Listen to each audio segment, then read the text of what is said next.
Most of the freshers face this issue while hunting for their off-campus job, that the companies they are appearing for interview ask them to submit their original documents. So in today's video, we will understand, is it really legal to ask for those original documents? Is it legal for you to submit your original documents? And above all, how to judge that the company who's asking you to submit your original documents will not misuse your documents against you. Hello my dear professionals, welcome back to the Corporate Diaries. Today we are discussing all about submitting your original documents to companies, to institutions. So if that is something that interests you, keep on watching.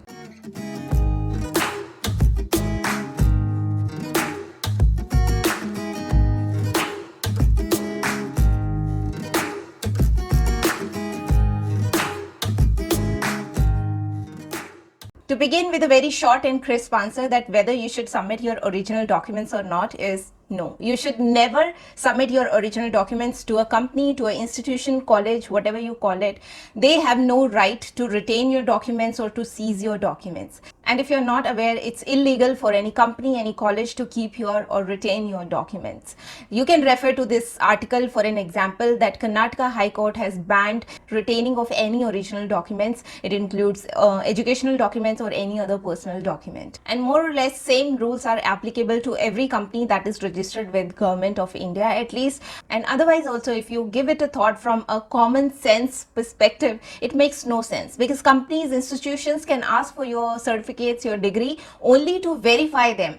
And these days that's also not even required. You can send a soft copy of your degrees and they can be verified by background verification agencies, where they personally visit the institution and companies to verify all the details. So at the max, the company can ask you to bring your certificates on the day of joining, and you just show them to the HR, they verify it, and then they give it back to you. Nobody has legal right to retain your documents, to seize your documents at any given point of time. So now that brings us to a very obvious question, which is that why the hell then companies ask for your certificates and your degrees, your original documents? So the answer to that is very simple and an obvious one. They're asking for your documents just because they want to use those documents against you 99% of the time, so that you cannot leave the company whenever you want, or you will have to agree to their terms and conditions, whatever they want to implement after some point of time, or maybe at the time of your joining. Some companies ask submission of original documents even before you join.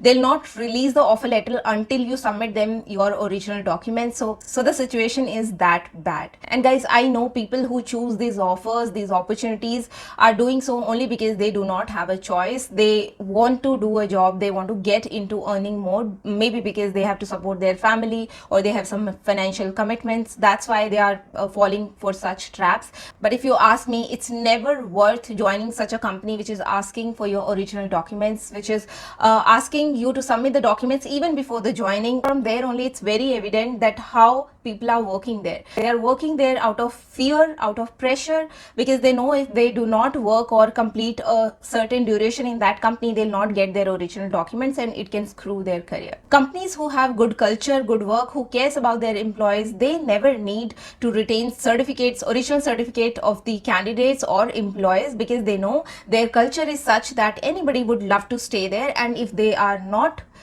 willing to stay there, then it's worth letting them go. And if they're asking you to submit your documents, then it's pretty evident that the only thing that you're going to get there is fear. You'll get stress, you'll have abnormal working hours, you'll have rude managers, and nothing on this earth can justify submitting your documents to a company. And on daily basis, I get a lot of messages from young graduates, students, who say that I have received this confirmation email of offer from a company, but they are saying that they'll release the offer only when I submit my original documents. So if I submit my original documents and later, before the date of joining, if I change my mind, if I have another offer, can I say no to them and get my original certificates back? Guys, answer to this question is very obvious. I mean, if they are asking you your certificates even before releasing the offer letters, they're asking the certificates only to pressurize you to join, only so that you cannot change your mind later. Just think about it. It's so common sense. Why will someone ask your original documents like even before they have released the offer letter? So they are trying to guarantee your joining in exchange of those original certificates. And if you change your mind before date of joining, mind you, they are going to make it very difficult for you. Obviously, eventually they will have to give your educational documents, but you never know how long that journey be, what all trouble you will have to face. Though it's illegal, but how many people are there to support you in that? And how many government places are there where you can just go and report this incident and they'll support you? So we do not have that robust legal support system, and that's why these companies are doing it so openly and so fearlessly.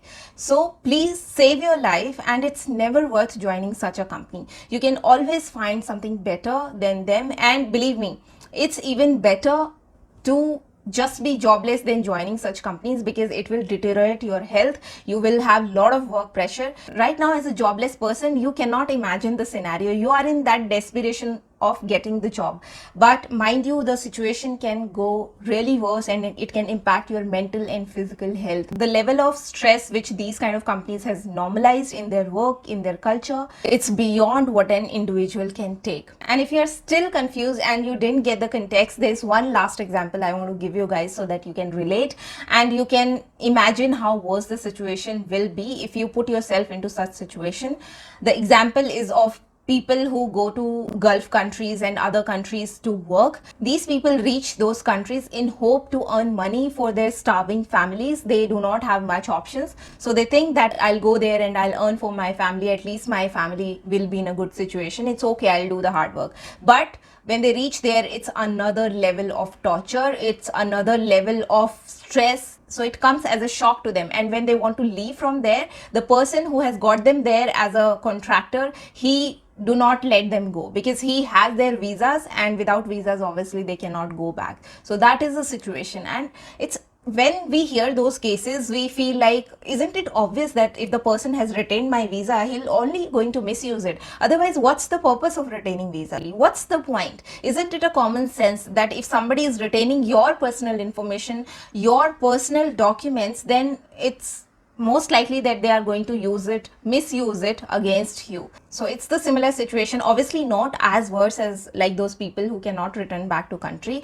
but it will put you in trouble for sure. And in today's time, when government and other legal entities are so sensitive about how companies use your personal information on social media, whether they retain it or not, whatever you put and feed in your social media accounts, if they are sensitive about that information, it's your original certificates, degrees. How can you not relate that it's absolutely illegal and no company and institution has a right to retain and seize your documents? So do not take decisions blindly and in desperation. Hope this conversation helps you somewhere in your career, and if you still have any doubt related to this issue, you can let me know in the comment section. I usually try to read all of your comments and try to answer them to the best of my abilities. You keep on watching more content on Corporate Diaries to be corporate ready, and I'll see you in my next video. Till then, stay safe and healthy. Take care. Bye.